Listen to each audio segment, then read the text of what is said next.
We have a guest in the studio, and we haven't seen him in a few weeks because, he just wasn't up in the rotation. But Dr. Jonathan Tripp is joining us from Tripp Family Medicine here in Twin Falls, Idaho. And of course, we do want to point out the show is called Better Health with Tripp Family Medicine, and they have a great phrase: "Life's too short not to feel good." And we're going to be talking about some things that would make you feel very good today. In fact, getting plenty of rest. Yep, we're talking about sleep. This should be a little more exciting. I did send an email to my daughter this morning, said that today's show should be a real sleeper. Kids, So, teenagers yes. especially like sleep. Yep. Oh, well, they like it, but at the same time, they want to do everything possible around them to avoid it. Yes.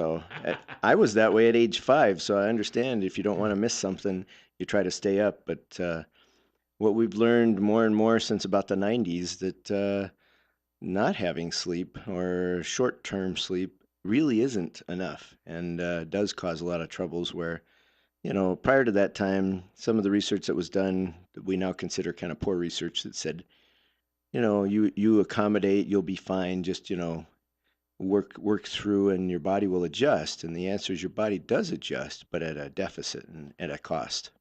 We want to point out, too, there's a number of benefits you're going to be talking about today that are related to people getting a really good night's sleep. Yeah, we're going to talk about everything from how to live longer to how to look better.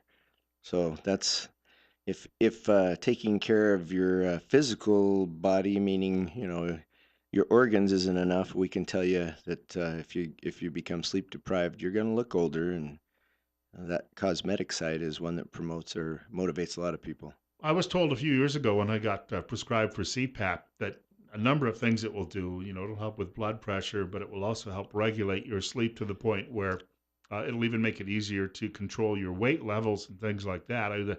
The benefits are almost universal. They really are. In fact, that's actually a whole separate topic. We ought to do a different day. But sleep apnea, the treatment is a CPAP machine, which people are often against because they're not accustomed, don't want to have something on their The face and all. snorkel. Yeah, the snorkel, I kind of feel.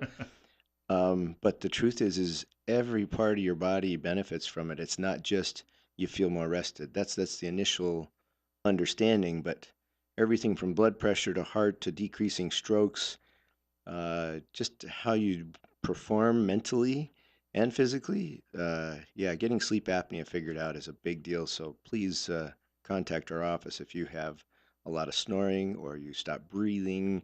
You usually don't know it if you're the one with sleep apnea, but somebody else that watches you sleep often can say, "Oh yeah, you stop breathing all the time."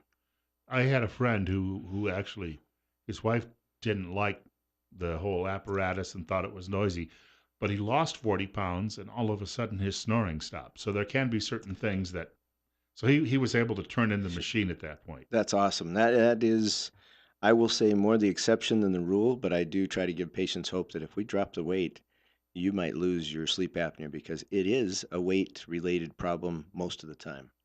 And we do want to point out too as well that I was shocked when I was prescribed the mask and I was also shocked by how many times the apnea came up when I was at the sleep center.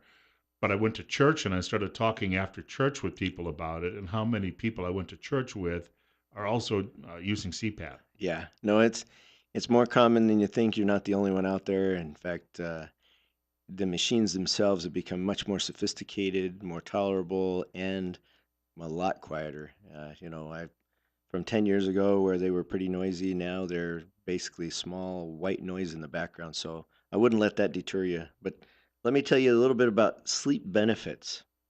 Getting a good night's sleep. In fact, it's hard to say exactly how many hours is a good night's sleep, but in general, they're talking about more than 7 hours of sleep a night, which some of us will say, I never get 7 hours of sleep at night. And there are a handful of people that really do well on even 4 to 5 hours, but the majority, that 7 plus is really the target.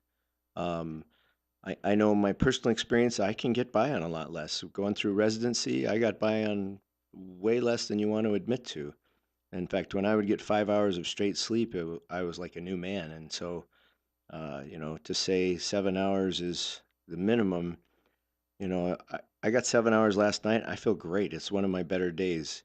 If I get 6 hours, I can do fine for several days in a row and then start to have some things that start to show up in my attitude and my physical and even sometimes, mental thinking. In fact, the problem is we often don't know we're slowing down mentally when we've lost sleep. Um, but it does show up in work performance, shows up in accidents, and we're going to talk about a lot of those. But the good news is if you want an improved immune system, get good sleep. If you want good heart and lung function, get good sleep. If you want better memory, better cognitive function, do you want to be sharper during the day when you're awake, get good sleep. Your blood pressure drops if you get decent sleep. What's interesting is I have to deal with people's blood pressure all the time. And one of the questions I ask when it's high is, tell me about how you slept. How's your anxiety? Those things drive blood pressure up. But sleep, poor sleep, drives up anxiety and stress. And so, one of the biggest things I can do for someone that comes in with a complaint about feeling a lot of anxiety or being stressed is let's get you a good night's sleep. And even if that's with a little bit of medication, a lot of times I don't have to treat the anxiety or depression. More coming up with Dr. Jonathan Tripp. It's 8:40 on Better Health. Dr. Jonathan Tripp in studio with us this morning from Tripp Family Medicine here in Twin Falls. Bill Colley with you as well, answering telephones. You're listening to Better Health on News Radio 1310 KLIX at newsradio1310.com. We need to ask you, for people who are looking for a new doctor, maybe they're new to town, or they'd like a change, how do they get in touch with you? Well, you just can't. Yeah. Oh no, no. We have Yell out the back yeah. door. There you go. Several ways. Telephone is the easiest, I think. It's 208-933-4400. That's 208-933-4400. And then we have our website, which is trippvalleymedicine.com, as well as on Facebook at Tripp Valley Medicine. You can find us there.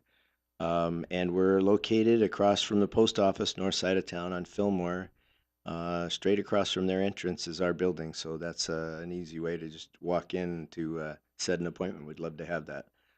And while I'm talking about the office, we're in the middle of doing a coat drive uh, for our for several places, but mainly for the Valley House, um, and we are looking for kids and men and women because these are single parents that are taking care of kids. So we're trying to put together coats and we're trying to do it early. So we're ending the drive really in about a week from now. Actually closer to 2 weeks. I think it's the 15th. Um, but bring coats by our office. We have a box and a poster out front. We'd love to take whatever you can, and just as long as they're not absolutely trashed. If they're clean and even if they're old, that's perfect because we're trying to get them to the kids, the parents, before the weather really kicks in and gets cold. This morning was pretty cold, but it's going to get worse. We were talking a little bit during the break about problems with sleep deprivation, and you were citing. I mean, I've heard of people having accidents driving because of sleep deprivation or falling asleep at their desk. You were citing some of the best known modern disasters as being related to it. Yeah, it's really interesting. If you go back a little while, there's a chemical plant in India that uh, blew up and killed hundreds of people. Let me give you the right names. Bhopal, India, chemical plant there. The nuclear reactor meltdowns at 3 Mile Island and in Chernobyl, as well as the not too long ago the cruise ship, the Star Princess, that tipped over sideways. I think it's off the coast of Italy, and even the Exxon Valdez, the oil spill, the big oil spill that we're probably familiar with. All of those had to do with sleep deprivation and accidents caused by poor judgment and lack of sleep. And so those are big ones, but we have a lot of little ones. Whether it's a car accident because somebody fell asleep, and in fact, that's a really good one to bring up. Is when you take people in a controlled environment, controlled track for driving, and you have people that are drunk and you have people that are sleep deprived, the results are essentially identical. And so, if you think you can drive while drunk, you probably think you can drive well sleep deprived, and neither one turns out very well. So that's one way you lose your Very life similar, faster. aren't they, though? Very And almost identical accident rates, poor judgment, reaction times are really slowed. And so let me just kind of tell you some of the consequences. According to the National Institutes for Health, they talk about when people are sleep deprived, and a lot of this they took from medical interns and residents, that have a chronic history of being sleep deprived, which, by the way, a lot of that has been changed over about the last 10 years. They've actually reduced the maximum hours that you can work. I got to enjoy the full maximum hours, in other words, unlimited hours. And I understand feelings of sleep deprivation, but they talk about involuntary microsleeps. Well, you're just falling asleep standing almost. Attention to intensive performance is unstable with increased errors of omission and commission. Response time slows, so that's whether it's physical or mental response time. Performance declines in short term recall of your working memory. Learning reduced. Likelihood that you can preserve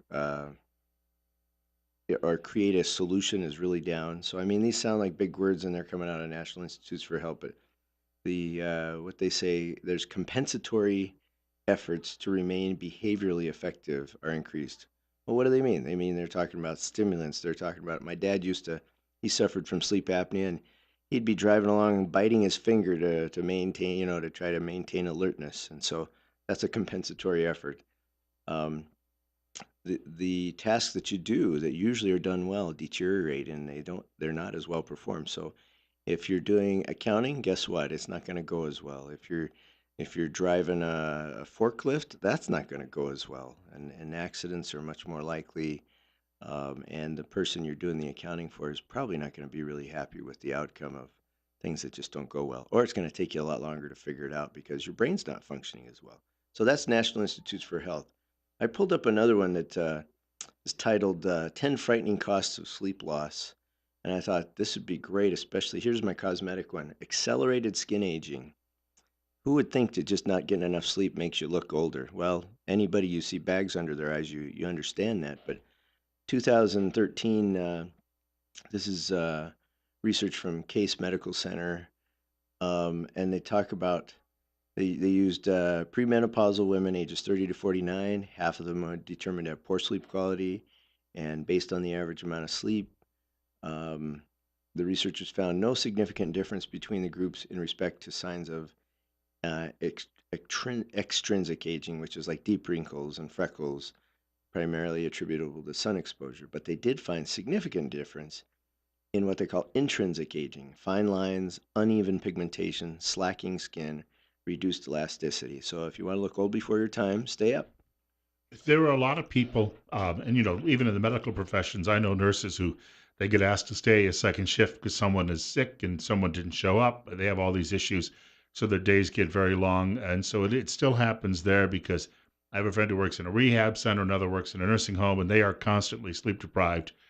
You've got that going on. When I worked for the Postal Service in a sorting plant, I was on the overnights, but my overnight shift, the hours changed multiple times per week. So you've got a lot of these swing workers and shift workers who just do not have a constant, the advice being you go to bed at the same time and get up at the same time on a daily basis isn't going to work for a lot of people in their lives. It isn't. And so individual cases, you got to take individual measures to improve things. I got a good example of a patient who works swing shift and also takes care of his uh, father who has Alzheimer's, and so although the father sleeps most of the night while he's working, that works out pretty well. But when he's home in the day, it's a crapshoot as to whether he gets to sleep well or not. That's a circumstance that I can't just read off the National Institutes for Health and say, "Here's your remedy." It really has to be individualized. But the bottom line is the effort is you got to find better ways to get more consistent sleep. If you have to work nights or swing shift, do your best to make your sleeping habits outside of that consistent. And even if you need something like melatonin or prescription medication to make sure that when you do sleep, you're sleeping well, that's something you can talk to your doctor about, and we'd be happy to discuss that. But there are a lot of situations that there is no easy answer. If everybody worked from 8 to 5 every day, it'd be an easy answer. And the truth is most people that work hard they don't work 8 to 5. They're doing, and then they have families and they're doing things outside of that. So we have a lot of pressures to do a lot of things that keep us awake or try to, limit our time to be able to sleep. And the take home message on all of this is if you sleep longer, you will live longer and you will live better. So the answer is, that doesn't mean 14 hours a day of sleep, but when we're talking the average person is getting about 6, we're trying to get another hour in there, another get you to 7 to 8, and it will benefit you physically, emotionally, uh, you know, e- and I don't know if I could say spiritually, but I'll tell you what, if you don't have good sleep, you're not doing well on most fronts in your life. So work on that is the real take home message of this. I remember reading where the comedian and Steve Allen was said to get 12, 13 hours sleep a night, and people said that's too much. But he wrote something on the order of 1,000 songs during his life, multiple books, and was very successful. And so, but some people, I think, probably physiologically can get by on 5 or Yeah, 4. no, there are some that just seem to do phenomenal on shorter sleep. So the rule is not uniform. In other words, one size does not fit all. Everybody's different. On the other hand, I dare you to try 7 or 8 hours of sleep consistently for about 2 weeks and see if you don't feel better. I bet for those of us that think, "Oh, I'm good on 5," if There's you a there's if part of the culture that brags about depriving themselves. yeah, absolutely, and I'm part of that culture. I grew up through my training with people that were excited about, I made it 36 hours without a bit of sleep because that was my shift. Whereas, that's not good for you. But you do that not once, but you do that over and over for about 6 weeks straight. And believe me, at the end of that rotation, you're not the same person. And then you get to go to one that's, only a 12-hour shift a day, and you think you're doing half time. There was a broadcast executive named Mel Karmazin who I remember reading he'd leave the office at midnight. He'd be back in the office at 4 a.m. So unless he was taking a nap on the office couch in the middle of the day, he might be getting 3 hours sleep a night. And he did it 7 days a week for years. But his justification was, I built this really large company, and if I wasn't here all the time, Yeah, it wouldn't function the right way. Yeah, it is true. When the owner's there, things tend to work a little better, but at what price? And that's really where we are. you speaking of that, we got about 3 minutes to go. The bottom line on this is this can be very dangerous in the long run. Yeah, short term, taking an extra shift, working an extra, you know, time period, that's not a big deal. And there's a lot of argument as can you catch up from missed sleep? Well, I think on a one-time basis, absolutely. But if you chronically, you can't do 3 hours a night and then on the weekend sleep for 12 hours and say, well, look, I made it up. That 12 hours will help, but you'll never get back where you were if you were pretty consistently getting closer to that 7 hours of sleep. So it's increased risk for heart attack, stroke, dementia, definitely increased risk for emotional problems like anxiety and depression. So if you want to live better, sleep longer. And that's really the message here from a physical and emotional point of view that you'll just you're much more likely to be a happier person if you get decent sleep. It for people who maybe vacation is the time to test this out. Go to bed when you're tired, and then when you wake up in the morning on a natural basis, you should be able to find out just how much you need per night. Yeah, and a lot of times when I'm starting vacation, those first few days I'm still playing catch up and I'm sleeping more than I think I really need to. By the end of vacation, that's probably when I would be able to figure out where's my happy medium. I had a college professor who said after a week's vacation he was awake till 4 a.m. and sleeping till noon. Uh, Wow. so it actually changed not only his hours of sleep, but it completely changed around when he went to bed and when he got Yeah. out of bed. It's called the circadian rhythm. Yeah, that it got all messed up. Sounds like he was staying up late doing stuff.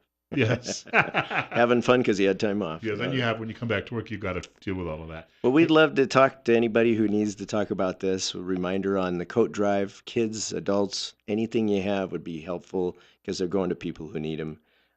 You can reach us at 933-4400, or just remember we're across the street from the post office on the north side of town. we got to remind people that Thanksgiving weekend last year was just bitterly cold around here. Yeah, it's coming. And so we will see some of those temperatures at some point this winter. Yep. Well, and don't forget, if you need those skin biopsies done before the end of the year, deductibles are going to probably change over 1st of January. So call us now. Don't call us the end of December. That's a great idea. We want to thank Dr. Jonathan Tripp for stopping in this morning. And 9 o'clock news is on the way. Also, we expect to be joined by Anthony Tompkins. Anthony is challenging Mike Simpson. You may not know it if you read the newspapers because they focus just on Democrats and Republicans. But Anthony is going to be joining us in a few minutes in the studio just after the 9 o'clock news from Fox. Right now, it's we're back to 32, and I want to point out, as Dr. Tripp said, colder weather is on the way.